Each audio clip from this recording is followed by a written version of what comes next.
Okay, magandang araw po sa ating lahat at panibagong vlogs na naman.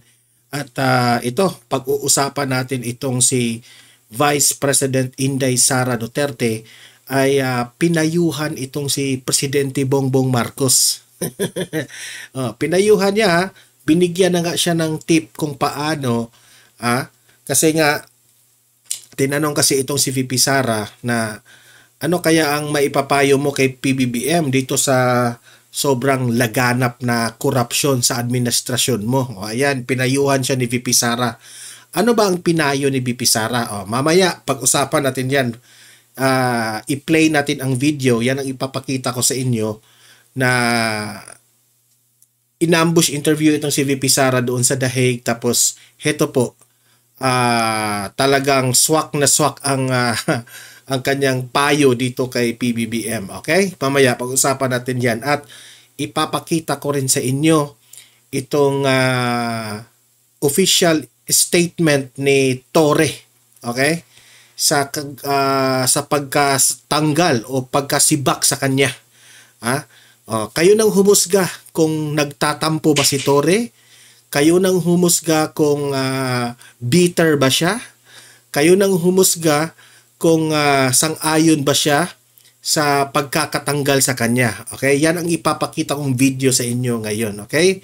Pero guys, bago ang lahat, bago natin ito pag-uusapan, help me po muna na i-like at saka i-share itong video na ito para guys, kakalat ito sa taong bayan. Okay? Sabay-sabay muna tayong mag-like and share sa Donmar TV.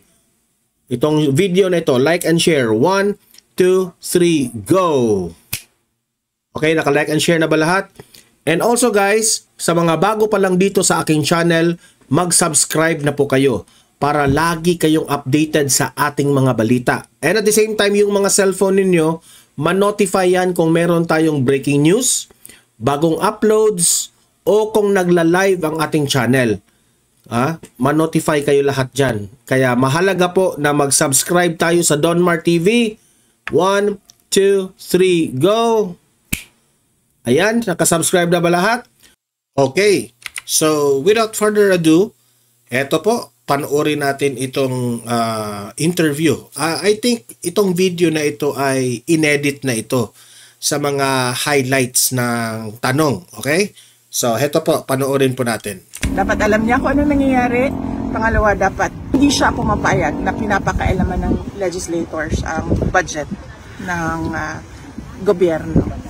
So, libreng advice na yon sa kanya, diba? So, ayoko na magbigay ng libreng advice, ha? Ma'am, malaking issue po ngayon ang corruption sa bansa, lalo na ang pangingilan ng mga congressman sa pundo.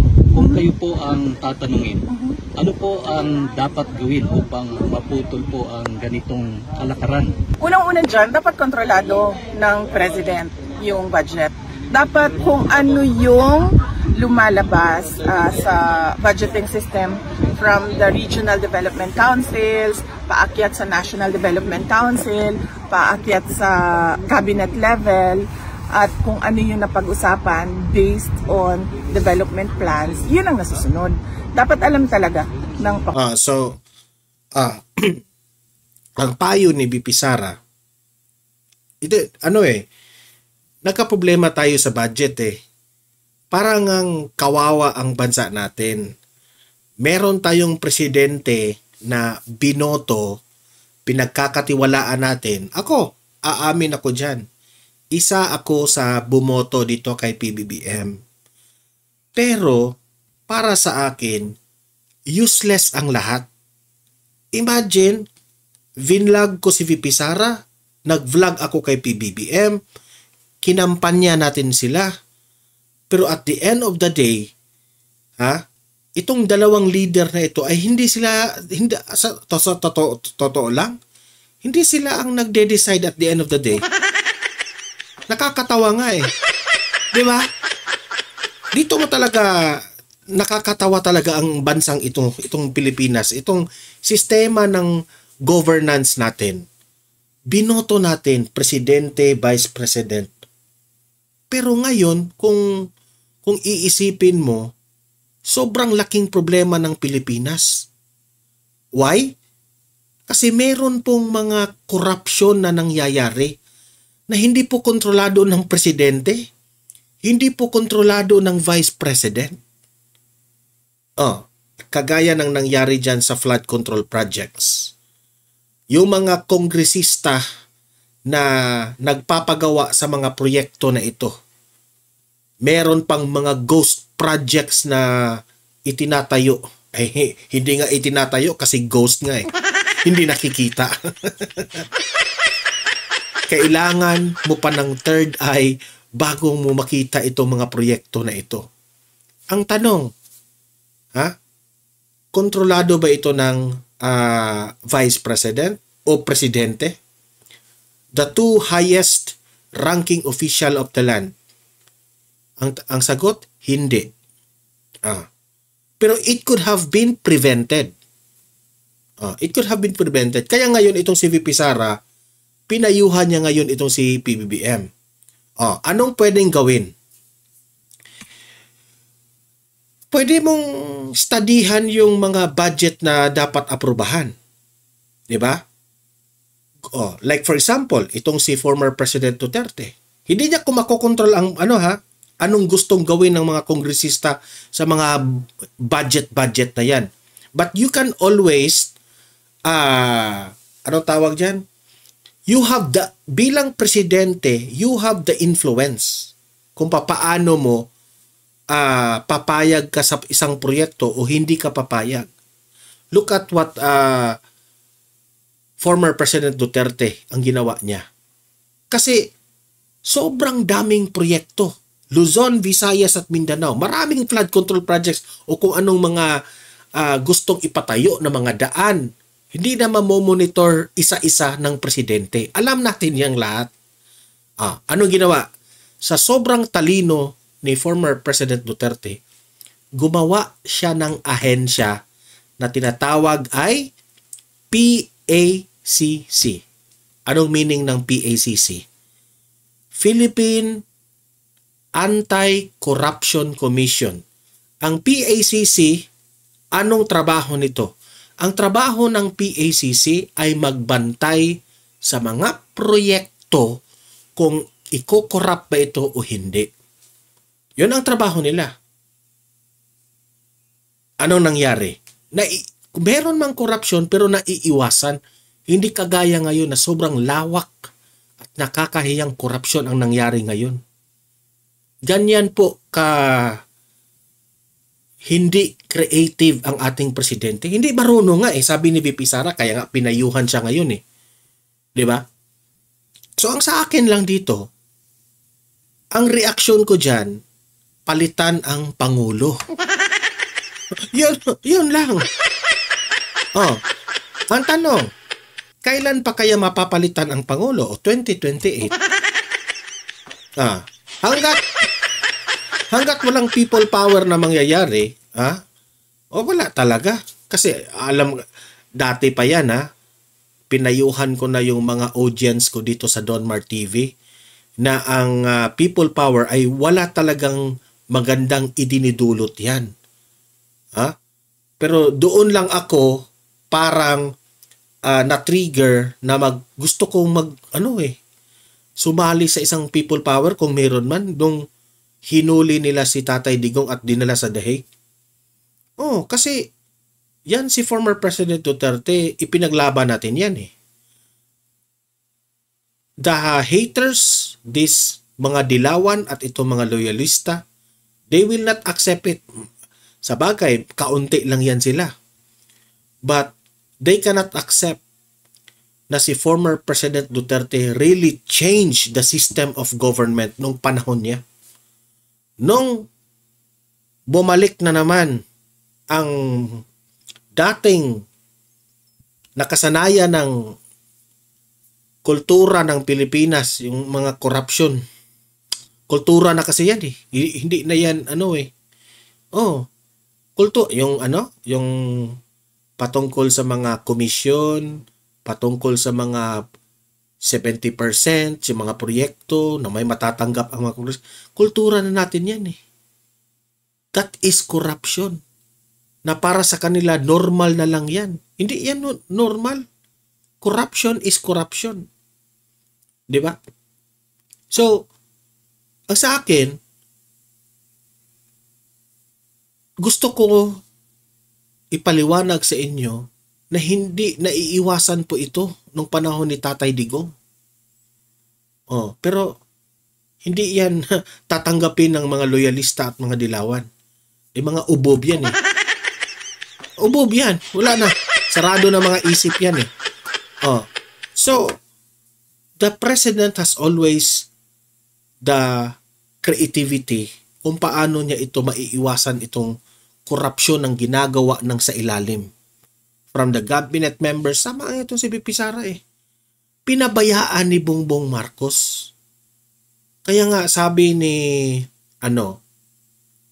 Attorney Vic Rodriguez, walang ibang sisisihin dito sa laganap na korupsyon kundi si Bongbong Marcos ang sisihin. Siya ang dahilan bakit dumarami ang korupsyon. Pinabayaan niya, wala siyang ginawa. Okay? Wala siyang ginawa. Ngayon, anong ginawa niya? Nilabas niya ang mga pangalan ng mga contractors. Useless pa rin yan eh. Yang mga contractors na yan, nagninegosyo lang yan. Kahit matutuklasan na itong mga contractors na ito ay yumayaman sila sa mga proyekto ng gobyerno, sasabihin lang yan nila, yan ang aming presyo eh. Ganyan kalaki ang labor namin. Wala na. Private yan sila, hindi yan po public. Di ba? Ang ating papanagutin dito, yung mga congressman. Yan ang dapat natin tanungin. Bakit meron kang hawak na sobrang laking budget na proyekto pero humuhupa kaagad? Nasira kaagad. Di ba? O kung hindi man nasira, bakit walang nakita kahit isang hollow blocks? Kakahiya talaga. Di ba? So tama itong sinabi ni VP Sara. The president has always the creativity. Mag-create ka ng something na matakot itong mga corrupt na ito. Gumawa ka ng something na maiiwasan ang corruption. You have all the idea, but sad to say, bangag kasi kaya walang idea, di ba? Paano na yan? Kung ano yung laman ng budget. Pangalawa dyan, dapat hindi pumapayag ang Pangulo na pakialaman ng legislators ang budget. Di ba? Hindi dapat makialam ang mga legislator sa budget. Yun ang una. Di ba? For example, ang congressman, nag-request siya o magpatayo ako ng 30 kilometrong kalsada sa aming bayan. Sige, aprobahan yan. Dapat hindi sila ang may hawak sa pera na yan. At the end of the day, kung ang kontraktor, bibigyan rin niya ang congressman, patay pa rin. Wala pa rin tayong lusot. Di ba? So anong gagawin? Gumawa ng kagaya ng Philippine Anti-Corruption Commission. Doon, bantayan. Ang trabaho, bantayan. Di ba? At hindi man yan ipakilala kung sino ito. Dapat talaga yan? Parang intelligence ba? Para yung intelligence, magtanong-tanong, di ba? Para mag confidential funds ba? Matutuklasan yan. Yung natatandaan ko, yung panahon ni Greco Belica, ang daming mga na in-announce yan dati na mga involved sa corruption. Yun lang yung dalawang bagay dyan. Dapat alam niya kung ano nangyayari. Pangalawa, dapat hindi siya pumapayag. Dapat alam niya kung anong nangyayari. VP Sara, hindi nga niya alam anong nangyayari. Kasi sasabihin niya, anong gagawin natin? Hindi nga niya alam. Di ba? Ngayon lang siya nag-inspeksyon. Yan nga nakakatawa. Ngayon lang siya nag-inspeksyon sa mga proyekto na ito. Kasi nagresulta na. Yan ang hirap dito sa presidente natin ngayon. Yang nakikita nyo sa media ngayon na umiikot siya sa ibang parte ng Pilipinas para inspeksyonin ang mga flood control projects. Ginawa niya yan. Kasi napahiya na siya bumaha ng bumaha Tapos wala pa siyang dredging na mga ginawa. Wala siyang mga maintenance sa mga canals kung anong dapat i-maintain. Nung panahon po ni former President Duterte, magagalit si Duterte niyan. Magagalit siya kapag hindi nililinisan yung mga canals, yung mga dapat maintain lagi yung dredging. So naiiwasan yung baha. Tapos heto ngayon yung administrasyon, gumawa ng palpak na flood control, adi baha. Tapos si Duterte, at the end of the day, si Duterte pa yung pagbibintangan nyo, dahil yan sa dahil yan sa Manila Bay. Manila Bay raw ang dahilan. Utot nyo, huwag nyo utuhin. Akala nyo pinanganak kami noon? Ha? Or ngayon ba? Alam namin yan. Nililinis nga. Gusto nyo? Yung dating Manila Bay, gusto nyo? Sobrang baho. Hindi malinis.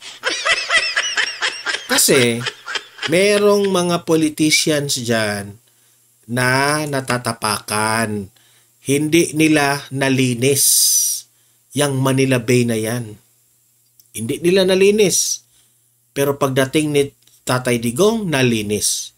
Na-insulto sila. Na-insulto sila. Yan, na pinapakailaman ng legislators ang budget ng gobyerno. So, libreng advice na yun sa kanya, diba? So, ayoko na magbigay ng libreng advice, ha?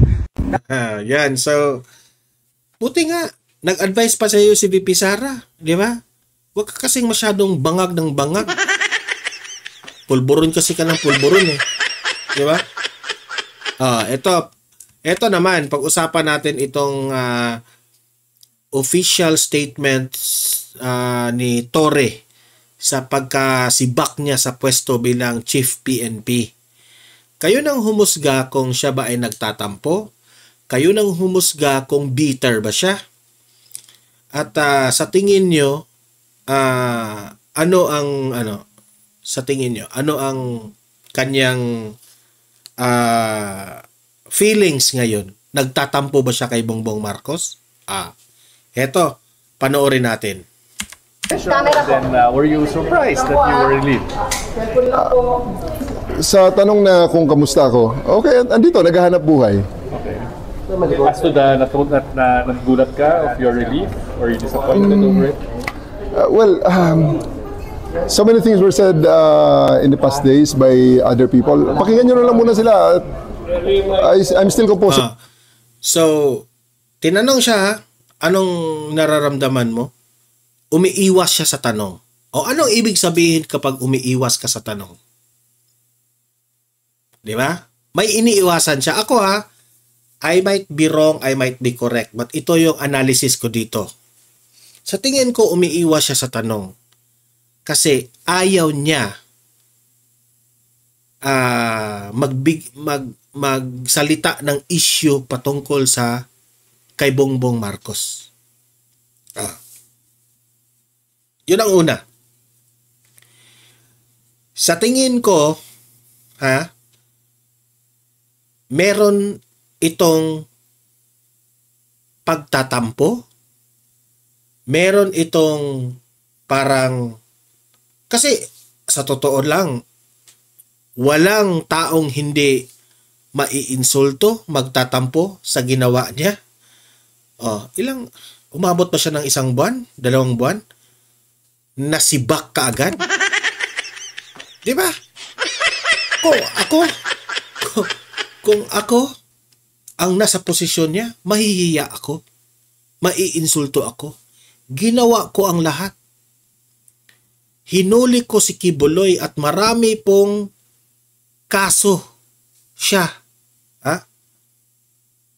Kasi yung si Torrio nagkakaso yun eh. Sa pagkakaalam natin. Marami siyang pwedeng kasuhan pagkatapos ng kanyang pagiging PNP o chief. Tapos na ang kanyang di ba? Wala na siya, hindi na siya in power. Tapos si Duterte. Sabi nga ni Senator Amy Marcos, maraming nilabag doon sa ginawa niya kay Tatay Digong. Di ba? So, sinakripisyo yun ni Torre ha. Marami siyang ginawa para sa administrasyon na ito, para kay Bongbong Marcos. Tapos ganon-ganon na lang. Sisibakin ka na lang na ganyan na lang kadali. Ang sakit nun. Ha? Pero tingnan nyo, kung i-play ko itong video na ito, klarong-klaro po, kitang-kita na pinipilit ni Torre na magmukha siyang hindi bitter. Pinipilit niya ang kanyang mukha na okay lang siya. I'm okay. Tawa siya. Pinipilit. It's very obvious na pinipilit siya. Pero mamaya may na-observe pa ako dito sa mga sagot niya. Ito, pinipilit niya eh. Ito. My thoughts. I'm still composing my thoughts. Malalim yun ha. I'm still composing my thoughts. Kasi tinatanong siya ng media, ano ang reaksyon mo? Nagtatampo ka ba? Nagugustuhan mo ba yung pagsibak mo? But ang sagot niya, I'm still composing my thoughts. So kung mag-compose ka ng thoughts mo, dalawa lang yan. Either nagtatampo siya or either hindi siya nagtatampo. Bakit magko-compose ka ng thoughts mo? Para yung sasabihin mo, makapaghanda ka. Yung sasabihin mo, siguraduhin mo na malinis. Hindi siguro matatamaan si BBM. Ganun ba? Kaya, pa-safe siya, di ba? I'm just composing my thoughts. So, in-arrange pa niya kung anong dapat niyang sabihin. So, meaning to say, kung you are still composing your thoughts, Torre, plastic ka. Plastic siya, di ba? Kinompose pa niya. Bakit? Bakit ikaw, Torre, hindi mo sasabihin kung ano ang tunay na nararamdaman mo? Bakit takot ka ba kay Bongbong Marcos? Nagtatanong lang kami, ha? Di ba? Kung hindi ka plastic na pagkatao, Torre, sabihin mo ko ano ang nararamdaman mo. Sabihin mo, nagtatampo talaga ako, pero wala akong magawa. Kasi yan ang desisyon ng presidente. Wala akong makagawa dyan. Pero I am very sad of what happened. Ganun sana ang sagot niya. Kung ano siya ha, kung prangka siyang pagkatao. Pero kung plastic ka na pagkatao, sasabihin mo, hindi mo na ako magko-comment, magko-compose muna ako ng thoughts ko. Di ba? Kasi importante sana yung prangka ka eh, di ba? Kasi pwede mo namang sabihin na sa totoo lang, nasasaktan ako, bakit tinanggal ako eh. Kasi unang-una, wag mong sabihin hindi ka nasaktan, Torre. Kasi nung inappoint ka bilang Chief PNP, ang saya-saya mo. Umakyat ka pa nga sa entablado doon sa Malacanang at you are very proud with kasama ang inyong family mo. Diba? Yung asawa mo, anak mo siguro. You are very proud na naging Chief PNP ka tapos tinanggal ka lang. Napay. If only, kung alam ko na mangyayari yon na i-appoint ako bilang Chief PNP pagkatapos ng ilang buwan o isang buwan, tanggal ka agad. It's much better na hindi na lang ako na Chief PNP. Di ba? Yun ang sa akin ba? So, ganyan na statement na magko-compose pa siya, o di syempre, siguraduhin niyang malinis ang kanyang sasabihin. O kung anong, dito talaga ako nakita ni Torre na style niya, ano rin eh, political yung style. Di tayo nakakamali kung sinabi natin na namumulitika rin eh. Di ba? Namumulitik. Magprangka ka, Tore. Kung nasasaktan ka, na tinanggal ka, kung nagtampo kay Marcos, sabihin mo. Di ba? Karapatan mo yan. Oh. Karapatan mo yan. O, tingnan mo pa yung mga napansin natin, ha? And I'll be making a statement in due time. Sir, sabi nyo... nag-compose pa siya kasi Santos, then I will be making statements in due time.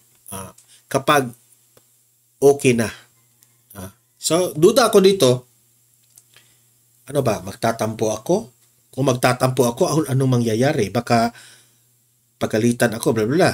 Kung hindi ako magtatampo, baka bigyan ako ng pwesto. Ganun, ganyan. Magugustuhan ko ba yung pwesto? Naglalaro rin siya ng strategy niya. Hanap buhay, what do you mean by that, sir? Pumasok ako sa Grab delivery, sa food delivery at nakatanggap ako ng message sa akin. Sa totoo, sa akin lang, buti. Pumasok ka na lang ng Grab delivery. Mas mabuti pa, di ba? Matutuwa pa ang taong bayan sa iyo, Tore. Sa aking app at nakakita ako na birthday cake. So I delivered it. Nagkataon pala, birthday ni Congressman De Lima. So, wow, ang sweet naman. Ang sweet niyo naman ni De Lima. Sa bagay silang dalawa, di ba? Hindi ako nagbibiro. Bagay sila. Di ba? Pwede silang love team sa isang pelikula. Siguro si Tore may asawa na ito eh. Hindi ko lang alam si De Lima, parang wala parang asawa ito si De Lima. Si Tore siguro may asawa na ito. Hindi na sila pwede ni De Lima, no? So, love team na lang sa isang pelikula. Ang galing naman. Di ba? Ang bagay naman sila. Nagulat ako na nadala kong cake sa kanya. Ang sweet naman. Nakikilig-kilig. Naki-happy birthday na rin ako. Sir, may Bagay na bagay. bagong posisyon na in-offer sa inyo. Let's just wait for the official announcement. Kung meron man. Ano po, pero sir, tatanggapin niyo kung meron? Let's just wait. Masyado namang nauna ang karwahe dyan. Sabihin mo na. Kung tatanggapin mo ba? Di ba? Nilalaro niya rin ng mga media eh. Simple naman yan. Kung gusto mo, kung nagtatampo ka, wag mong tanggapin. Kung hindi ka nagtatampo, kung siya hindi nagtatampo, utot. Hindi ako maniniwala.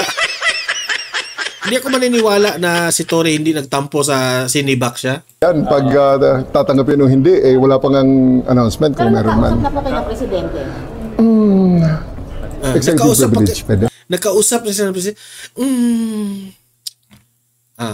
Ano sa tingin niyo? Nakausap ba sila? Wala pang ang announcement kung Pero meron man. nakausap na po kayo ng presidente? Nakausap na ba kayo ni presidente? Executive privilege, pwede. Okay. So hindi siya. Hindi niya hindi niya pwedeng sabihin. So dito, opinion ko diyan, pwedeng nagsalita nagkausap na sila. Pwedeng wala pa. Okay? Pwedeng wala pa. Pero duda ako nagkausap na sila. Duda ako nagkausap na silang dalawa. Siguro tinawagan siya kahit sa telepono na lang. Okay? Yun ang duda ko diyan. Kasi kung hindi pa sila nagkausap ni Bongbong Marcos, madali namang sabihin na hindi pa kami nagkausap. Talagang yun lang nalaman ko na sinibak na ako. Pero hindi pa kami nagkausap. Pwedeng madali lang yun sabihin. Pero yung sinabi niya, so nag-think pa siya. So sa tingin ko, nagkausap na ito. Yan ang opinion ko analysis ko. Pwede ako magkamali dyan. Sir, you think yung pagtanggal sa inyo has anything to do with yung binawi na mga appointments mo? That will be included in my statement in due time.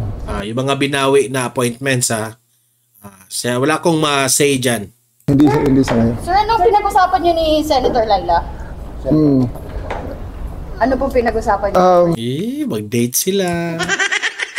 Joke lang yan. Ano pinag-usapan?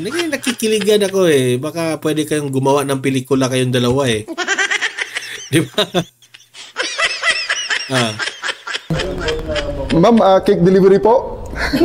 Cake delivery po. Wow! Alam nyo, pwede kayo silang gumawa ng pelikula tapos love team sila at love triangle sila ni Jonel. Diba? Jonel!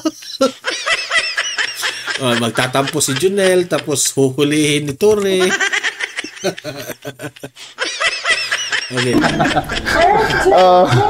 And well, seriously speaking, when I was the chief PNP, Congressman De Lima was among the first visitors in my office. Wow. Nakita niyo naman yan, we published it. She visited me and we talk about things. So sa ngayon, I just reciprocated the gesture. I found out that it's her birthday today. Actually, alam ko matagal na.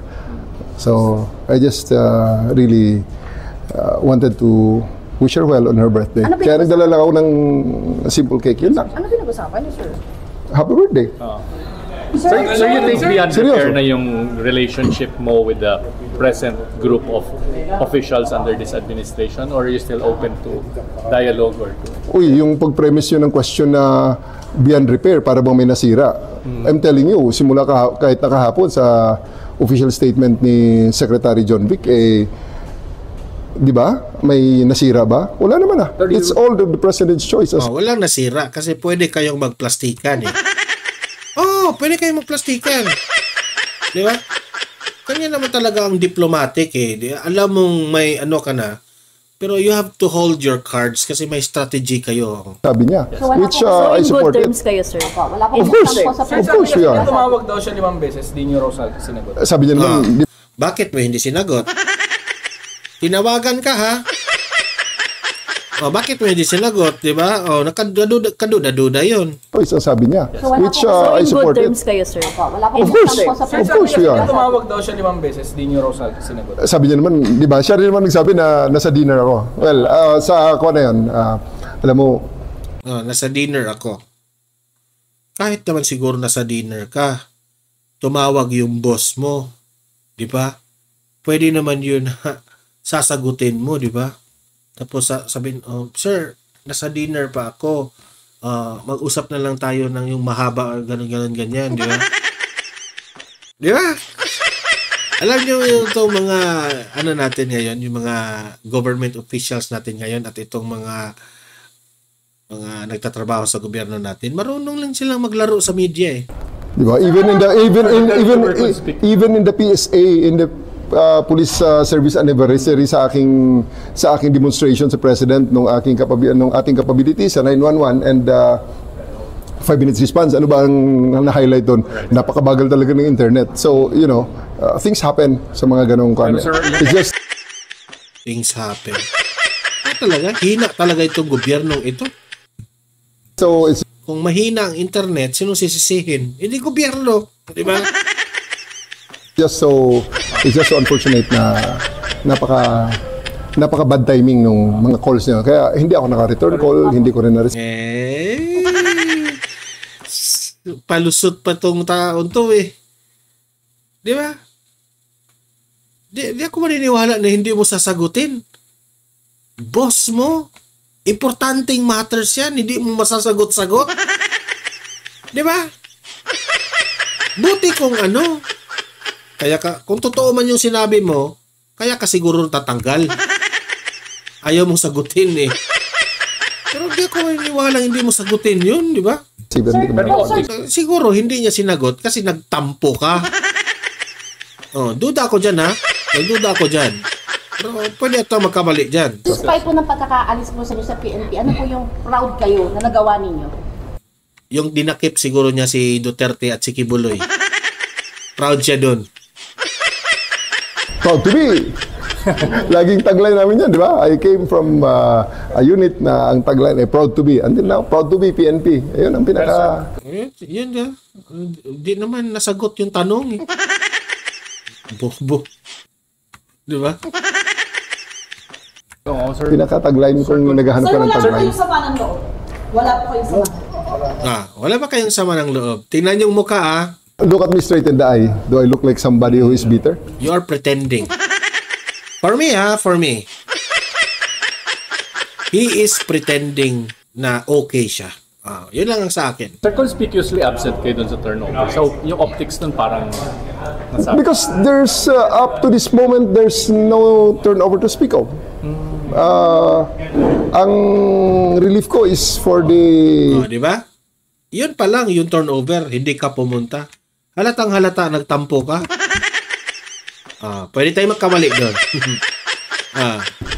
appointment. Yes. I have to still get guidance whether I'm fired from the PNP so that I will lose my 4-star general. Yes. And that's quite a different thing. No, Kasi out of the service So- na yun, ibig sabihin, sir, di ba? Ano ibig sabihin nun, sir? I'm still a policeman with a 4-star general rank. Kaya hindi po kayo nandun sa turnover? Eh, that is assumption of office kasi nung the night before I was relieved and Palusot pa. Pwede naman kayong pumunta doon. Tapos yung mga kapulisan doon, ipahandle mo yung ano mo doon, mga secretaries mo doon. Di ba? Bakit hindi ka pumunta doon sa turnover? the office is empty. The office is vacant. So, kung vacant kayo, meron namang mga ano dyan, secretaries dyan eh. No, di ba? So it has to be filled and it was filled the next day. Pero hindi niyo po naisip pang mag-early retire? Wala sa... That will be part of my statement in the coming days. Sir, bukas pa daw yung NBI kasi, sir. Ako pa sa'yo, Tore, mag-early retirement ka na. Pero, good luck na lang kung si VP Sara ang maging presidente. I'm not qualified for it. Sir, sabi mo, Sa NBI raw, hindi siya qualified. manager po ba kayo? Sa quarters? Oh yes, kahapon pagka the assumption of office of the new chief PNP is around lunchtime. I left the house before dinner. Did you see? Kasi ako naman ay tumira ako dun, but you know, with the reality in mind that anytime you can be yanked out because it's just a temporary housing and quartering. So it's not very difficult for me to leave it. With the family. Yes, with the family. Sir, would Sir, you your have message done to things your differently? Your message to your supporters. To your supporters po. Message. Sino yun? Mga Your supporters tao, kasi people, bumuhos po yung... Sino yun? Alam kasi niya, ang daming galit sa kanya eh. Okay, alam niya. Kasi hindi ako maniniwala kung hindi siya nag-social media, di ba? Alam niya sa social media na puno siya sa bashers, di ba? Siguro ang may gusto sa kanya ngayon, sina Dilima at yung mga dilawa na lang ang nag-idolize sa kanya. Konti lang yun eh.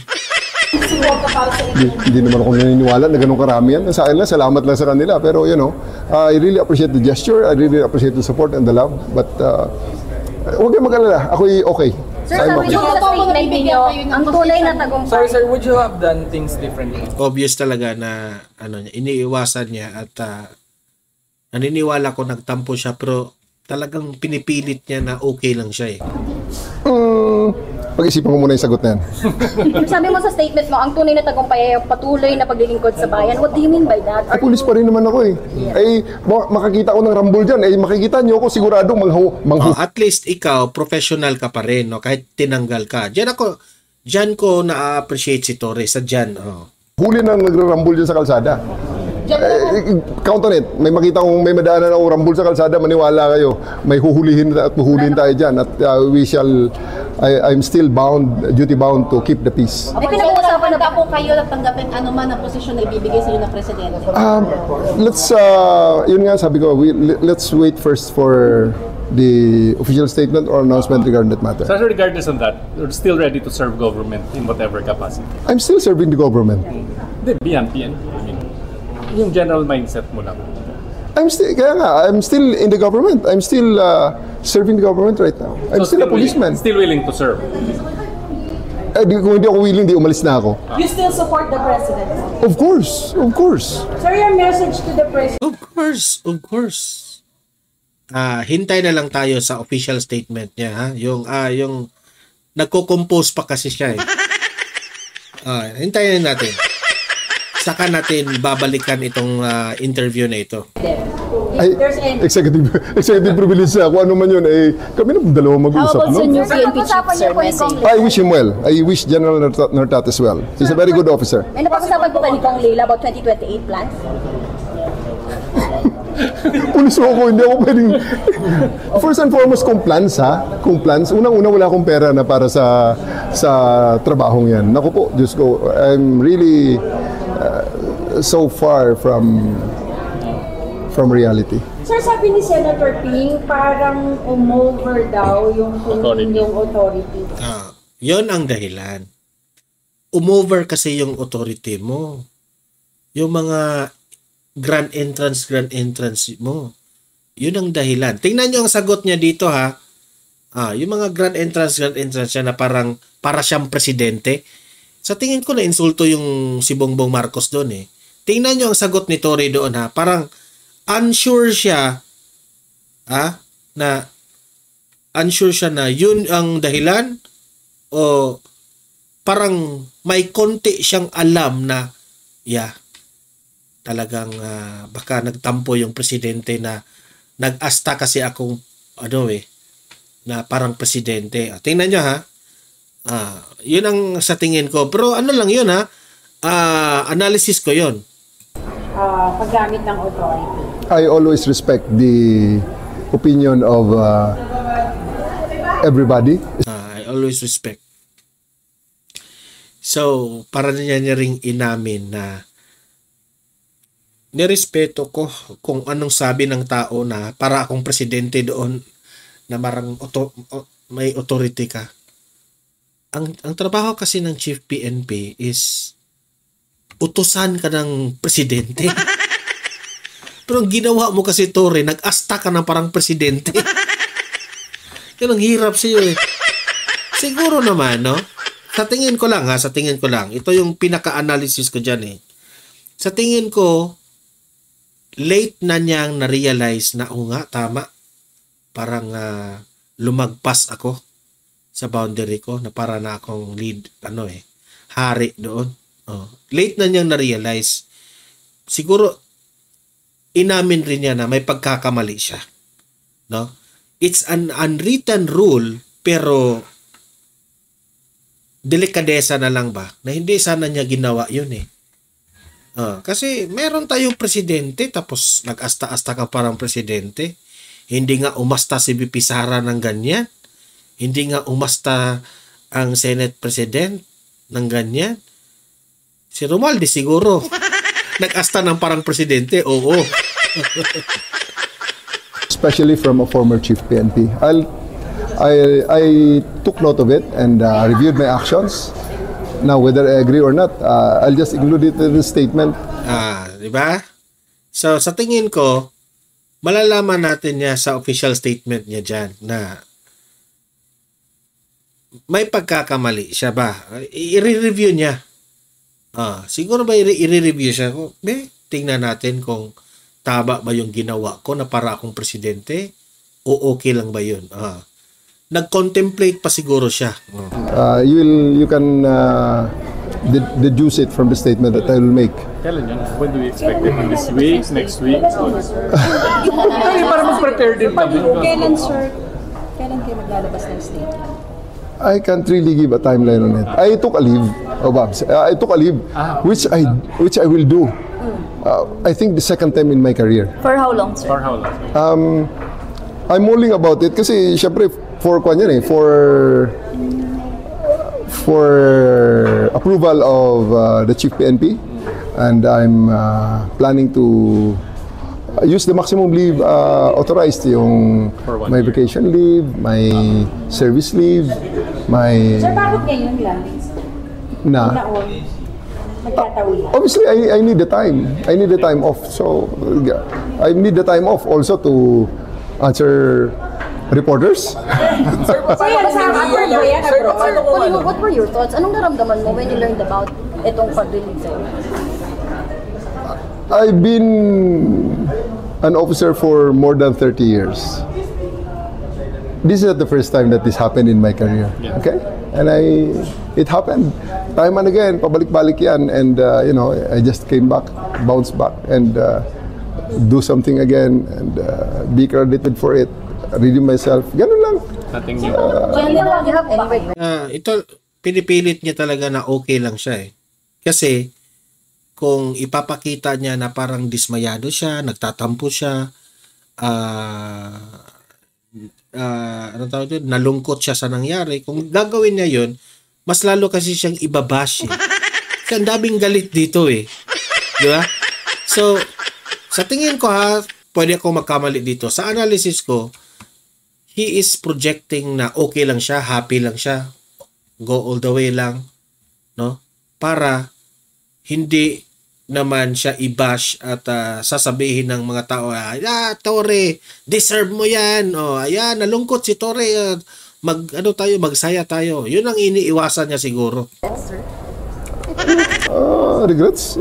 Lahat naman tayo may mga what ifs sa buhay. Pero di ba? May hint na kayo doon. I am not very sure if this is one of them. Duda ko dito na-realize niya na may kamalian din siya eh. Ganun. Pero things na talagang major regrets or major things that I have, that I really think of reconsidering if given the chance to do the second time around. I don't think this is... So yun na yun eh. Yun na yung end sa interview na yun eh. So, ano masasabi nyo? Nagtatampo? O nagpipretend? Kayo nang humusga dyan ha. Mag-comment, mag-react. Babasahin natin ang inyong mga komento, argumento sa comment section at usap-usap tayo dyan ha. Don't forget guys, i-like, i-share itong video na ito para kakalat ito sa taong bayan at marami po ang makaalam sa katotohanan. And sa mga ngayon lang nanood sa aking channel, if this is your first time to watch the video sa Donmar TV, consider i-subscribe itong channel na ito kasi libre lang ang mag-subscribe. Okay? At updated ka pa. Okay? So, see you in my next video. Have a great day. Have a great night. God bless po sa ating lahat. Mabuhay ang Pilipinas and God save the Philippines. Bye-bye!